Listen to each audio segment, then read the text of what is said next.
The Book of Ezra, a call to rebuild and return to the Lord. The Book of Ezra begins a new chapter in the history of God's people. After the sorrowful destruction of Jerusalem and the long years of exile in Babylon, Ezra gives us the account of Israel's return and restoration, a time of rebuilding not just the temple, but their faith, their obedience, and their identity as the people of the Lord. Let us now journey through the Book of Ezra together, beginning with the first wave of return under Zerubbabel in chapters 1 through 6. Ezra, chapters 1 through 6, the first return and the rebuilding of the temple. After 70 years in Babylonian captivity, the prophecy spoken through Jeremiah begins to come to pass. The book opens with a remarkable proclamation from an unlikely source: Cyrus, king of Persia. In Ezra chapter 1, verses 1 to 2, it says, "Now in the first year of Cyrus, king of Persia, that the word of the Lord by the mouth of Jeremiah might be fulfilled, the Lord stirred up the spirit of Cyrus, king of Persia, that he made a proclamation throughout all his kingdom. He acknowledges that the Lord God of heaven has charged him to build him a house in Jerusalem." Now consider the gravity of that. A Gentile king, stirred up by the hand of God, recognizes the true God and commands the rebuilding of his house. This is not just politics or diplomacy. This is divine orchestration. Cyrus grants the Jews the liberty to return to their homeland, and even returns the vessels of gold and silver that Nebuchadnezzar had taken from the temple. These sacred objects, once desecrated in Babylon, are now restored to their rightful place. This act of restitution was not only physical, it was symbolic. God was showing his people that he had not forgotten them, that he had preserved a remnant, and that he was ready to begin anew.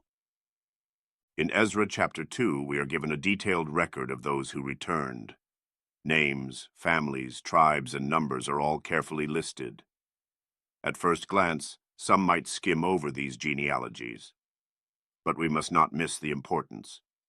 This is a holy register, proof that God's covenant people are returning to the land of promise. These were not random wanderers or settlers. They were children of Abraham, Isaac, and Jacob, reclaiming what God had given them. Among them was Zerubbabel, who led this first wave. Though he was not a king, he was of the royal line of David, and along with him was Jeshua, the high priest. These two men, one of royal lineage and the other of priestly, prefigure the roles of Christ, our king and our high priest. Already the book of Ezra is pointing forward to the work of redemption. As they arrive back in the land, they begin with the right priority. In Ezra chapter 3, the people come together as one man and begin by rebuilding the altar of the God of Israel. They do not first build homes for themselves. They do not set up political power structures. They begin with worship. They offer burnt offerings morning and evening, and they keep the Feast of Tabernacles, remembering the days of their wilderness journey. The foundation of the temple is soon laid, and when it is, there is both shouting and weeping. The younger generation rejoices at what is being built, but the older men, who remembered the former temple in its glory, weep at the contrast. The mingled sound of joy and sorrow fills the air, as the people reckon with both the hope of the present and the loss of the past. But no great work for God goes unopposed. In Ezra chapter 4, adversaries arise. These are people who claim to seek the same God, but did not worship him in truth. When their offer to help build is refused by Zerubbabel and the elders, they begin a campaign of discouragement and delay. Letters are sent to kings, lies are spread. The work is halted for years. Here, we see the pattern repeated throughout history. When the people of God commit themselves to holy labor, the enemy seeks to hinder. Satan loves a ruined temple. He fears a rebuilt one. Then, in Ezra chapter 5, the prophets Haggai and Zechariah arise. They preach, they stir the people, they speak the word of the Lord. and the work begins again, not with new permission from the government, but with courage from God. These men did not wait for man's approval. They obeyed the voice of the Almighty. The local authorities question them, and once again letters are sent back to Persia. But this time, something different happens. In Ezra chapter 6, a search is made in the archives, and the original decree of Cyrus is found. Darius, the reigning king, not only confirms it, but commands that expenses be paid from the king's treasury for the building of the house of God. What the enemy meant for evil, God turns for good. The temple is completed, and the people keep the dedication with joy. They offer sacrifices according to the law of Moses, and the priests and Levites are set in order. Then they observe the Passover, a reminder that it was the Lord who delivered them from Egypt, just as he has now delivered them from Babylon. This first half of the Book of Ezra is a powerful testimony to the faithfulness of God. He does not forget his promises. He raises up leaders, opens doors through kings, and empowers his people to rebuild what was lost. But it also reminds us that revival always comes with resistance. The call to restore what has been broken must be met with courage, prayer, and the preaching of truth. Let us take this to heart. Are we building altars of worship in our own lives before seeking our own comfort? Do we weep for what has been lost, but rejoice in what God is doing now? Are we resisting the discouragement of the world and pressing forward in the work of the Lord? This is just the beginning. The Book of Ezra is not only about stones and wood. It is about hearts and obedience. It is about the call to return to the presence of God and to rebuild what sin has torn down. Let us press onward as we move into the second half of the book, when Ezra himself finally enters the scene. Ezra, chapters 7 through 10. Ezra's arrival and the purification of God's people. As we enter Ezra chapter 7, a new character steps onto the stage, the man for whom the book is named, Ezra the scribe.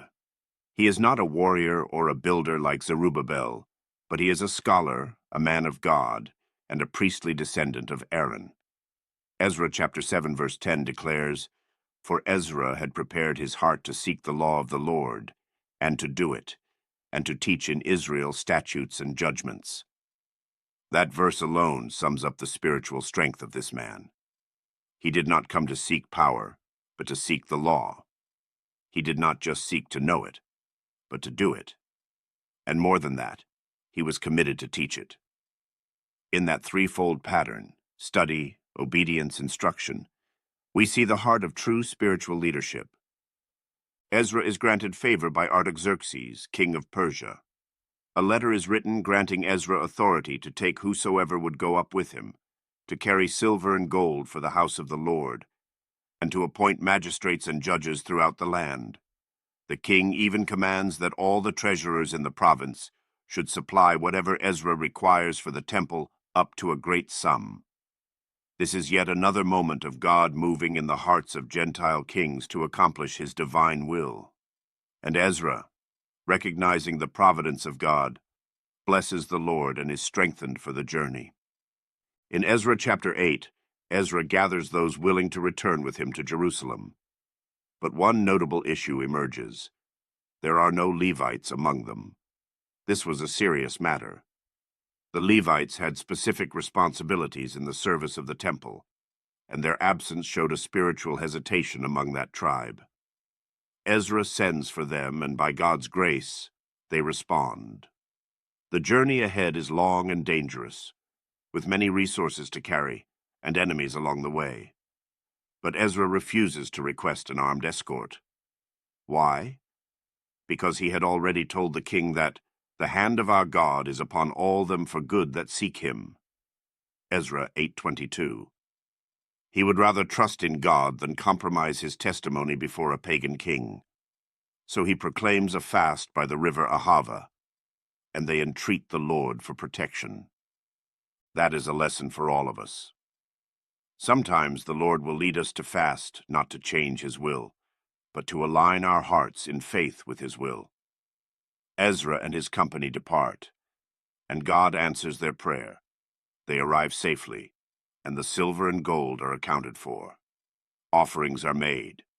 The temple is honored. The restoration continues. But in Ezra chapter 9, the tone shifts. Ezra is informed that the people, including priests and Levites, have not separated themselves from the abominations of the land. Worse yet, they have intermarried with the heathen nations. This was not merely about ethnicity or culture. It was about spiritual compromise. The law of God had been clear from the days of Moses. The people of Israel were not to intermarry with the nations who served other gods, lest their hearts be turned away from the Lord. Ezra is devastated. He rends his garments. He falls on his knees before God in deep confession. He prays, "O my God, I am ashamed and blush to lift up my face to thee, my God." Ezra 9:6. He acknowledges the sins of the people, not with a tone of superiority, but with sorrow. He understands that they have been shown mercy and deliverance, and yet have returned so quickly to the very sins that caused their captivity. And here lies the central warning of the Book of Ezra.